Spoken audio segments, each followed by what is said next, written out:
I'm out on a hike. Well, not really a hike. Really more of a walk in one of our local open spaces. I don't really go out to exotic locales, at least very often. I tend to try to make photographic opportunities fairly close to home because then I get to do it more often, and I kind of find that it exercises my creative skills a bit more. Now, don't get me wrong, like my trip to Kentucky and spending time on the John Holder Trail, that was a really inspirational hike, and that wasn't even that exotic. I mean, we're talking Kentucky here.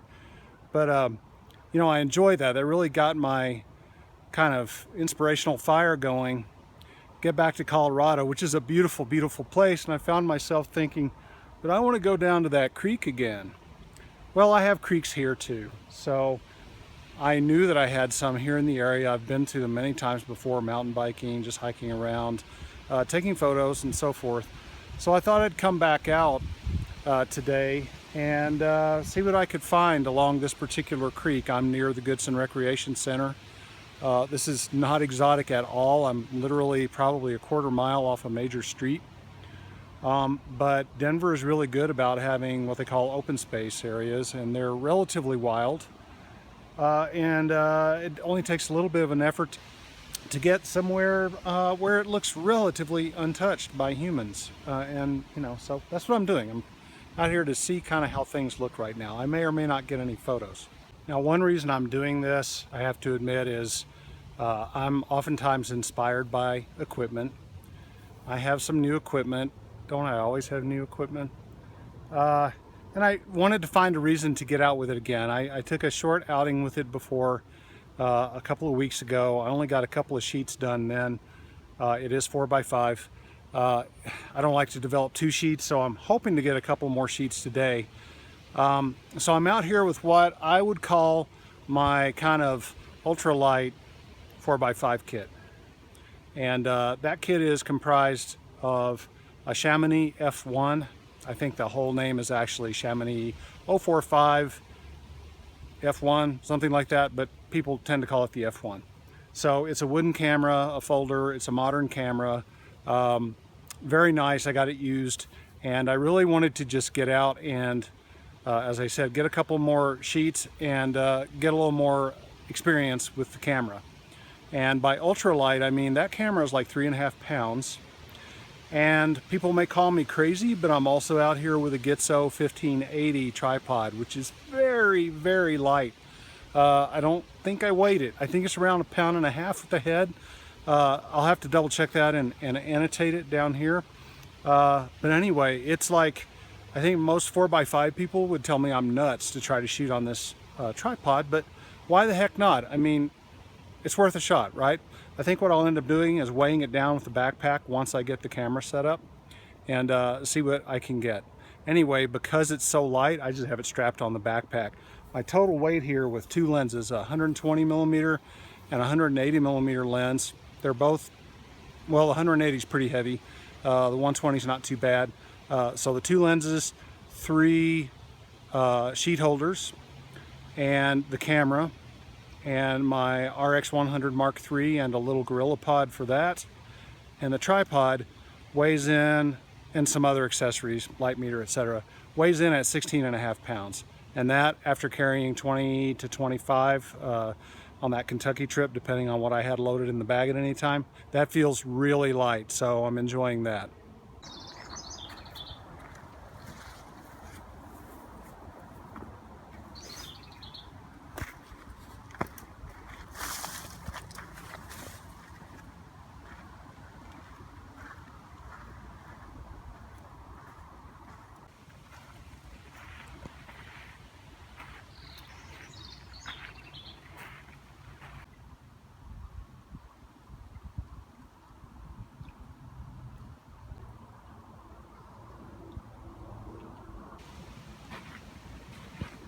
Look at this cool tree.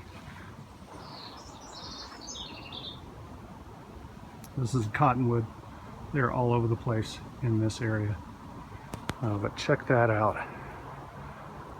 Where this trunk has come off, left a huge hole.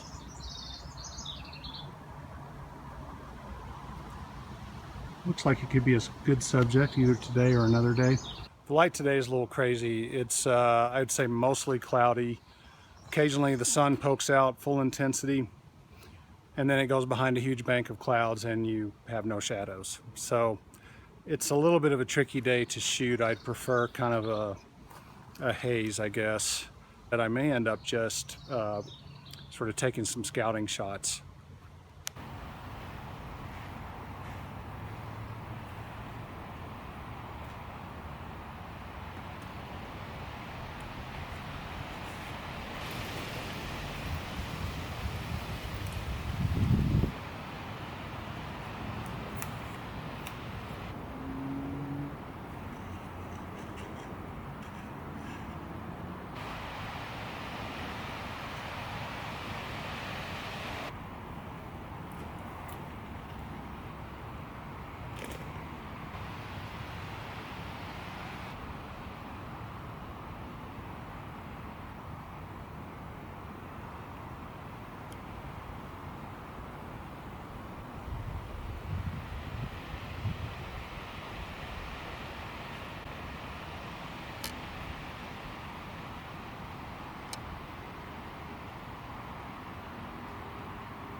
So this camera has both a base tilt and an asymmetric tilt, and I'm using the asymmetric tilt on this shot.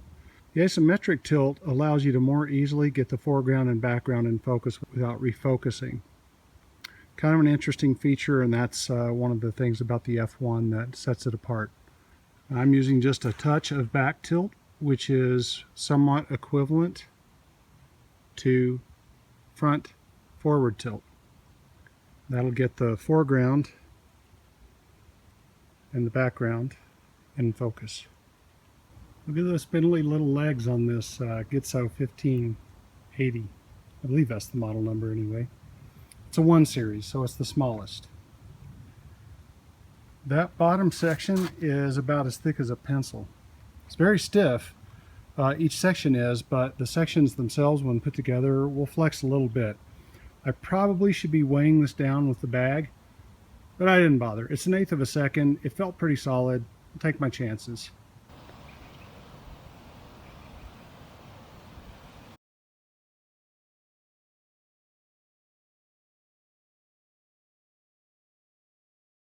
I'm gonna go for a closer up composition. So I've moved the camera closer to the tree, and I'm also switching to a 180mm lens. Remember, the old lens was a 120.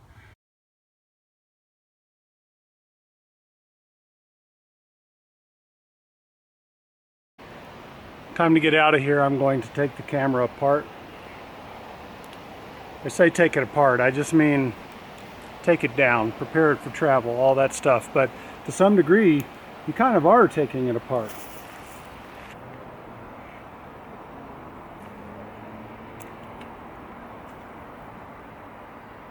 Got 2 shots in. That's not too bad for an hour's work, I guess.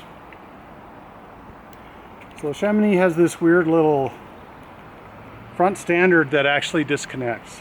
That's what I'm doing. It comes loose, and that's part of putting the camera back into its folded position.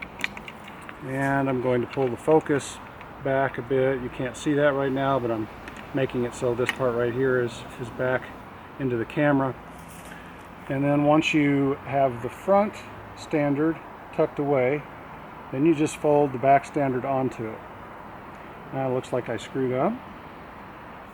Part of prepping the camera for taking it apart is lowering the front standard, which is kind of a pain because then you have to take this little thumb screw out to remove the front standard. You're not really removing it, you're just releasing it from the focusing rail, and then you kind of tuck it inside on top of the focusing rail. Then you can loosen the knobs that hold the back standard in place. Watch how the bellows folds, make sure everything's good, and then I kind of lock these back down just lightly so that they don't come undone too easily. Now I can remove it from the tripod, and to secure this I'm just using an Arca Swiss style plate, and I have an Arca Swiss style clamp on this Gitzo tripod. I really hated the head that came with this guy, so I replaced it with this Hejnar branded Arca Swiss style clamp. So that's a good replacement on this guy. Alright, time to head back out. I've spent enough time at this today.